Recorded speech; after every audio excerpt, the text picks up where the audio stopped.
এখন আমরা আমাদের এই যে ফিচার প্রোডাক্ট গুলো আছে এগুলো সেট আপ করবো। এখানে দুটি আছে, আমরা এই দুটিকে আমাদের এই ফুল স্ক্রিনে দেখাবো। এর জন্য আমরা ক্লিক করব আমাদের এই যে এখানে কাস্টমাইজে ক্লিক করার পর যে ড্যাশবোর্ডটি আছে এখান থেকে আমি ফিচার কালেকশনে ক্লিক করব।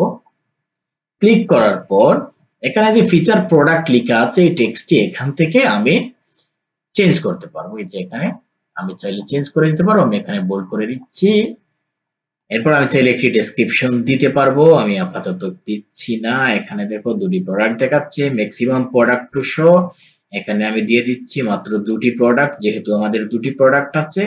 এরপর নাম্বার অফ কলাম ডেস্কটপ এখান থেকেও আমি দুটি দিয়ে দেব।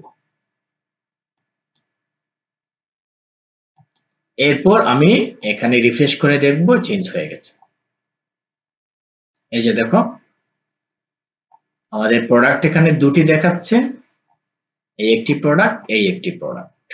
এটির টাইটেলটা একটু বড় আর এটির টাইটেলটা একটু ছোট। ঠিক আছে, এটি ভেরিয়েবল প্রোডাক্ট আর এটি সিম্পল প্রোডাক্ট।